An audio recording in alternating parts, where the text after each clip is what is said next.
علی بھائی مرنے کے بعد پہلے سے فوت شدہ عزیز و اقارب کی ارواح سے کیا ملاقات ہو سکتی ہے؟ مستند احادیث سے کیا اس بارے میں احوال ملتا ہے؟ کوئی نہیں ملتا جی میرے بھائی، یہ سب کہانیاں ہیں، کوئی ملاقات نہیں اس طریقے سے کروا سکتا۔ ہاں ایک موڈ ابھی باقی ہے جو بخاری مسلم دونوں میں حدیث ہے، نبی علیہ السلام نے فرمایا کہ میری وفات کے بعد نبوت کی خبریں بین ہو چکی ہیں سوائے مبشرات کے۔ صحابہ کرام نے پوچھا یہ مبشرات کیا ہیں؟ تو آپ نے فرمایا خواب، اور وہ بھی بخاری مسلم میں آیا کہ خواب کی 3 اقسام ہیں، اللہ کی طرف سے، شیطان کی طرف سے، یا پھر نفس کی طرف سے۔ اب یہ اللہ کو بہتر پتا ہے کہ یہ خواب جو ہے وہ اللہ کی طرف سے آیا ہے، شیطان کی طرف سے، یا رات کو کوئی آپ نے چیز ایسی کھا لی تھی جو دماغ کو چڑھ گئی۔ تو دنیا میں اسے جج کرنے کا ایک ہی طریقہ ہے کہ آپ کو خواب میں کوئی ایسی مستقبل کی بات بتائی جائے اور وہ من و عن پوری ہو جائے، پھر آپ کہہ سکتے ہیں کہ ہاں میں نے جو اس وقت خواب دیکھا تھا نا وہ بالکل غیبی خبر تھی۔ اس کے علاوہ کوئی اور طریقہ دنیا میں نہیں ہے کہ آپ یہ جج کر سکیں کہ یہ جو مجھے خواب آئی ہے یہ ریالٹی پہ مبنی ہے یا نہیں۔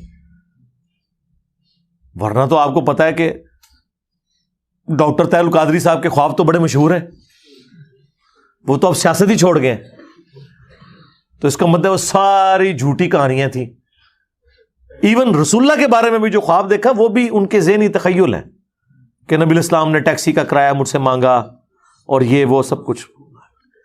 بخاری مسلم دونوں میں موجود ہے، جس شخص نے مجھے خواب میں دیکھا اس نے مجھے کو دیکھا، میری شکل میں شیطان نہیں آ سکتا، اور ان قریب وہ بیداری میں بھی مجھے دیکھ لے گا، یعنی قیامت کے دن، یا اس دنیا میں بھی دیکھ لے گا اگر وہ نبی علیہ السلام کے مبارک زمانے میں ہے، اور وہ صحابیت کا اسے شرف مل جائے گا۔ یہ نہیں ہے کہ حضور کی وفات کے بعد دنیا میں کوئی کسی طرح رسول اللہ کو مل سکتا ہے یا دیکھ سکتا ہے، نہیں۔ اس میں امام بخاری نے ساتھ لکھا ہے ابن سیرین کا قول بخاری کے اندر اس حدیث میں، کہ ابن سیرین فرماتے تھے جو اس حدیث کے راوی ہیں کہ جس نے رسول اللہ کو ان کی اپنی شکل میں دیکھا، یہ نہیں ہے کسی بھی شکل میں دیکھا۔ میرے پاس کئی لوگ آئے ہیں کہ نبی علیہ السلام کو ہم نے کلین شیو دیکھا ہے، کئی لوگ آئے ہیں جس سفید داڑھی دیکھا ہے، جھوٹ، نبی علیہ السلام کی داڑھی تو سفید ہوئی نہیں۔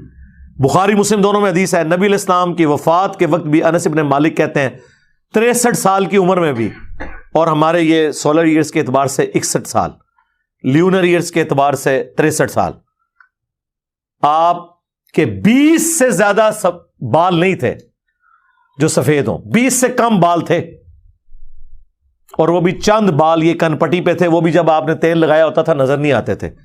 یعنی کالی داڑھی خوبصورتی کی علامت ہے۔ نبی علیہ السلام 60+ ہو کے بھی کالی داڑھی کے ساتھ دنیا سے تشریف لے گئے ہیں۔ اب مجھے بتائیں سفید داڑھی میں آپ نے کس نبی کو دیکھ لیا؟ سفید داڑھی میں تو اما عائشہ کے سامنے بھی رسول اللہ آ جائے نا تو پہلی نظر میں تو وہ بھی نہیں پہچان سکیں گی، کیونکہ جس بندے کو آپ نے کبھی امیجن ہی نہیں کیا ہوا سفید داڑھی میں، یا تو نا آپ کو پری پلان بتایا جائے کہ جی میں آپ کو اس بندے سے ملاقات کروانے لگا ہوں جس سے آپ 50 سال پہلے ملے تھے، تو آپ پہلے ذہن میں بنا لیتے ہیں کہ اچھا 50 سال پہلے آپ وہ یہ شکل ہوگی۔ لیکن اگر رسول اللہ کی شکل مبارک میں کبھی سفید داڑھی رہی نہیں ہے، آپ کے تو صحابہ بھی نہ آپ کو پہچان سکیں سفید داڑھی میں، تو یہ کون سے لوگ ہیں جو دیکھتے ہیں؟ شیطان کو دیکھتے ہیں، نفس کی خواہشات کو دیکھتے ہیں، اپنی شکل مبارک جس طرح آپ کا حلیہ مبارک آیا وہ ممکن ہے نبی علیہ السلام کے مبارک زمانے میں بھی۔ یہ اہل حدیث کا موقف غلط ہے، بعض اہل حدیث کا، ساروں کا نہیں، کہ صحابہ کے بعد کوئی خواب میں نہیں دیکھ سکتا۔ نہیں، میں نے پورا لیکچر دیا ہے اس ٹاپک کے اوپر، خواب میں دیدار مصطفیٰ صلی اللہ علیہ وآلہ وسلم۔ نبی علیہ السلام کی وفات کے بعد صحابہ کرام نے بھی خواب میں دیکھا نبی علیہ السلام کو۔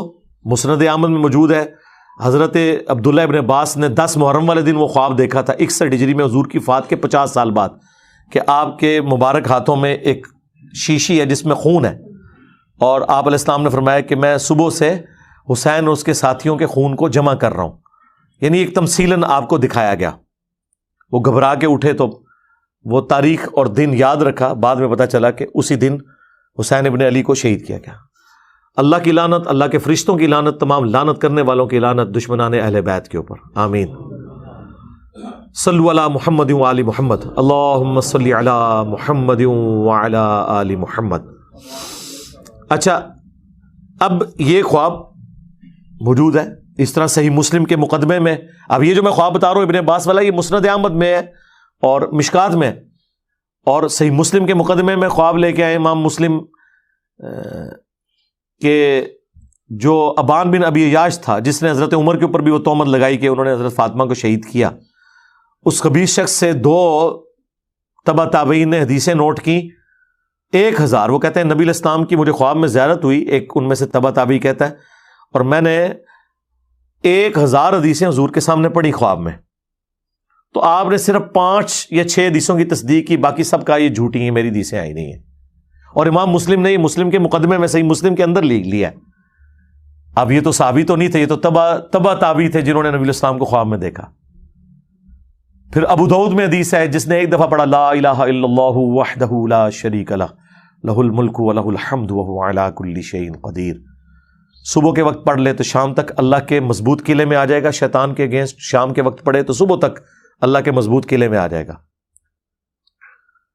تو وہ تبع تابعی جو ہے وہ یہ کہہ رہے ہیں کہ مجھے اس حدیث کے بارے میں تھا کہ یار یہ ایک چھوٹے سے عمل کی اتنی بڑی فضیلت ہے.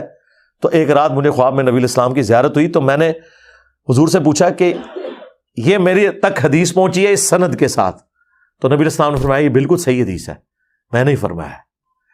اب یہ تو اتنے بعد کے زمانے کا 200 سال بعد کا خواب ہے، تو محدثین وہ خواب نقل کرتے ہیں. پھر ایک اور خواب جو میرا خیال ہے ہمارے حنفی بریلوی دیوبندی بھائیوں کو چبھے گا، کیونکہ وہ تو 40 خوابوں پہ رہے ہیں. تو میں ان سے کہتا ہوں اکثر کہ یار اگر آپ خوابوں کو مانتے ہو تو ایک ایسا امام جو حدیث کا امام ہے، کہانی باز نہیں ہے، کوئی صوفی نہیں ہے، کوئی بابا نہیں ہے، امام دارقطنی جن کی سنن دارقطنی ہے، باقاعدہ بریلویوں نے ترجمہ، شبیر بردرز نے اس کا عربی سے اردو میں کر کے چھاپ دیے. وہ امام دارقطنی خود اپنے بارے میں بتا رہے ہیں، سند کی ضرورت ہی نہیں ہے. وہ کہہ رہے ہیں جو میرا استاد تھا جس سے میں حدیثیں لے رہا ہوں، وہ جب مجھے حدیث لکھوایا کرتا تھا نا تو کہتا تھا ساتھ یہ بھی لکھو کہ میں بھی پہلے کوفیوں کے مذہب پہ تھا اور رفع الیدین نہیں کرتا تھا. ایک رات میں نے رسول اللہ کی خواب میں زیارت کی اور میں نے نبی علیہ السلام کو رکوع میں جاتے وقت اور رکوع سے اٹھتے وقت رفع الیدین کرتے ہوئے نماز کی حالت میں دیکھا. اس دن سے میں نے بھی رفع الیدین شروع کر دیا. یہ امام دارقطنی اپنے استاد کے بارے میں بتا رہے ہیں اور حدیث کی کتاب میں لکھ رہے ہیں. سند تو بالکل 100% ٹھیک ہے کیونکہ امام دارقطنی خود لکھ رہے ہیں اور ان کا استاد سکھا ہے. تو کیا اب بریلوی دیوبندی جو خوابوں کے پیچھے چلتے ہیں اس خواب کی بنیاد پر رفع الیدین شروع کریں گے؟ منہ اڑ کے بہ جائیں گے. اور جنہوں نے بخاری مسلم پڑھ کے رفع الیدین شروع نہیں کیا لیکن ایٹ لیسٹ یہ کہ خواب بیان کرنے اب چھوڑ دیں گے. اگر خوابوں پہ آنا ہے نا سرکار پھر آپ یہ بھی کریں. ٹھیک ہے، ہاں اپنے بابوں کو بڑھانے کے لیے خواب ان کے پاس بہت ہیں. وہ بریلوی اپنے بزرگوں کے خواب بیان کریں گے، دیوبندی اپنے بزرگوں کے خواب بیان کریں گے، اور بعض اوقات تو جھوٹے خواب بھی بیان کریں گے. خادم رضوی صاحب کا دھرنا جاری تھا تو ایک پاکستان لیول کے بریلوی عالم، مفتی لکھتے ہیں ویسے لیکن وہ باقی مولوی کہتے ہیں مفتی شفتی کوئی نہیں ہے، او 6 فٹ قد، نہ بولنے دی تمیز نہ گل کرنے دی. اچھا باہر لیکن پبلک کراؤڈ پولر تو ہے. وہ بریلوی سنتی ہے عوام ان کو. اس نے ویڈیو میں کہا ہے کہ مجھے نبی اسلام کی خواب میں زیارت ہوئی ہے کہ بابے کے دھرنے میں جا کے بیٹھو. تو کافی عرصے بعد وہ ایک اور بریلوی عالم کو پنڈی ملنے گئے. ان عالم صاحب نے مجھے خود یہ بات بتائی ملاقات میں، فون پہ نہیں، ملاقات میں. میں ان سے ڈسکس کر رہا تھا کہ بریلوی تو آئے دن خواب دیوبندی، وہ کہتے ہیں نا جو آپ تشریح کر رہے ہیں ہم اسی کو مانتے ہیں کہ حضور کی اپنی شکل میں اگر حضور آئیں گے، کسی اور شکل میں شیطان آگے جھوٹ بول سکتا ہے کہ میں تیرا پیغمبر ہوں. تو میں نے کہا آپ اپنی عوام کو یہ بتائیں نا تشریح. وہ کہتے ہیں مار کھانی ہے ان سے یہ بات بتا کے ان کو. تو کہتے ہیں انجینئر صاحب آپ جو بیان کر رہے ہیں یہ بات بالکل ٹھیک ہے. اور یہ میں جس عالم کا بتا رہا ہوں میں اس کا نام نہیں لوں گا لیکن وہ بہت بڑے عالم ہیں، پنڈی کے ایک بریلویوں کے مفتی صاحب ہیں، یہ ان کے بھی استاد ہیں. اس سے اندازہ کریں کہ وہ کتنا بڑا عالم ہوگا. تو کہنے لگے کہ وہ مجھے ملنے کے لیے جب آیا نا تو میں نے اس سے کہا یار تو یہ کہہ رہا تھا وہ خادم رضوی صاحب کے دھرنے میں. وہ کہتا ہے جی بس وہ میں جوش خداوت میں کہہ گیا ہوں، خواب شاہ مجھے کوئی نہیں آئی تھی، تو میں آپ کے سامنے توبہ کرتا ہوں، اللہ سے معافی مانگتا ہوں. کہتے ہیں اس نے میرے سامنے توبہ کی ہے. میں نے کہا آپ نے اسے مت نہیں دی ہے کہ اعلانیہ گناہ کی توبہ بھی اعلانیہ ہوتی ہے. عام خواب جو کوئی بیان کر دے صحیح بخاری میں، اس پہ وعید ہے جھوٹا خواب بیان کرنے والے کے اوپر. اور نبی علیہ السلام پہ جھوٹ باندھنا، وہ تو مولا علی کی حدیث ہے، مسلم میں پہلی حدیث یہی ہے اور بخاری میں بھی ہے کہ نبی علیہ السلام نے فرمایا جس نے میری طرف کوئی جھوٹی بات منسوب کی وہ اپنا مقام جہنم میں دیکھ لے. چاہے جھوٹی حدیث کوئی منسوب کرے یا رسول اللہ کی طرف جھوٹا خواب منسوب کرے. اور یہاں پہ وہ ظہور احمد فیضی صاحب بریلویوں کے عالم آئے، انہوں نے بڑی اچھی بات کی. انہوں نے کہا پرانے لوگ جھوٹی حدیثیں گھڑا کرتے تھے کیونکہ نبی علیہ السلام ان کے درمیان فاصلہ کم تھا، تو 5-6 راویوں کے نام ہی لینے ہوتے تھے. اب اگر وہ کہ میں نے فلاں سے سنا، میں نے فلاں سے سنا، تو کم از کم 15-20 بندے ڈالنے پڑیں گے 1400 سال کا جنگل عبور کرنے کے لیے. تو لوگوں نے کہا یار ختم کرو، ڈائریکٹ خواب ہی بیان کرو. ایک اسلامی بھائی کا بیان ہے، وہ مولانا طارق جبیر صاحب بھی کہہ رہے تھے نا، ہمارے ایک جاننے والوں نے انگلینڈ میں خواب میں دیکھا ہے کہ نبی علیہ السلام نے فرمایا کہ جنید جمشید ہم تک پہنچ چکا ہے.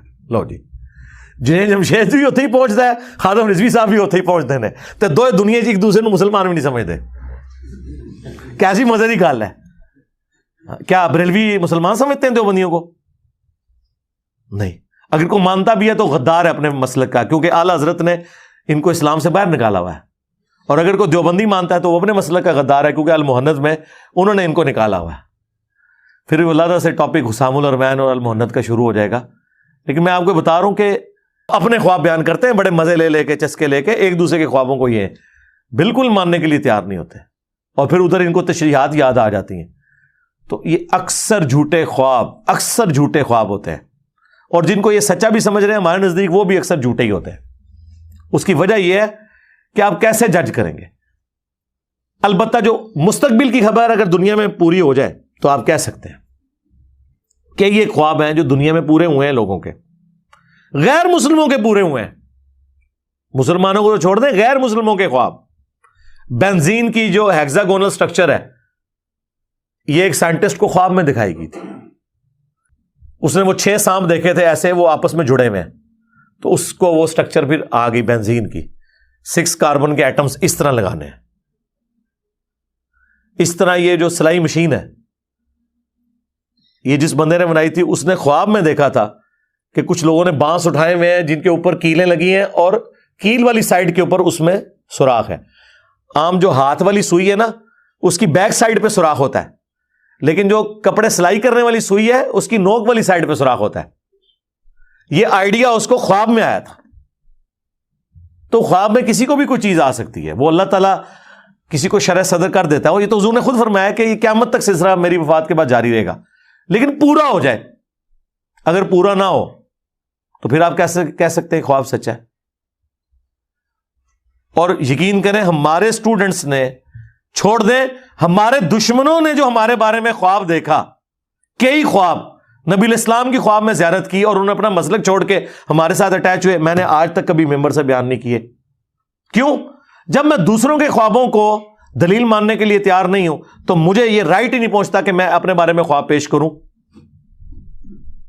تو کیا وہ خواب دیکھ کے یہ لوگ مان لیں گے؟ مجھے چھوڑ دیں امام دارقطنی نے جو خواب نقل کیا اس کے بعد یہ رفع دین شروع کریں؟ نہیں کریں گے. اس لیے ہم کہتے ہیں دلائل پہ بات کریں قرآن و سنت کی روشنی میں. لہذا خواب مستقبل میں جب تک اسٹیبلش نہ ہو جائے. اب آپ نے کہا مردے کا حال پتہ چلتا، تو مردے کا حال تو میرے بھائی مرنے کے بعد ہی پتہ چلے گا. دنیا میں تو کوئی مردہ نکل کے تو دوبارہ نہیں آئے گا کہ بتائے کہ مجھے عذاب ہو رہا ہے کہ نہیں ہو رہا. لہذا مردے کو خواب میں اگر آپ دیکھتے ہیں تو آپ اسیسمنٹ کر سکتے ہیں اچھی حالت میں ہے یا بری حالت میں. دونوں صورتوں میں اس کے لیے دعا کریں. صدقہ اور خیرات میت کی طرف سے کریں. اصالہ ثواب کے 10 طریقے میری ویڈیو آپ دیکھ لیں. تو میت کے لیے تو دعا کرنا میت کا حق ہے. ربنا اغفر لنا ولاخواننا الذین سبقونا بالایمان. اہل ایمان کی نشانی ہے کہ وہ اپنے سے پہلے جو مر چکے لوگ ہیں ان کے لیے دعا کرتے ہیں مغفرت کی.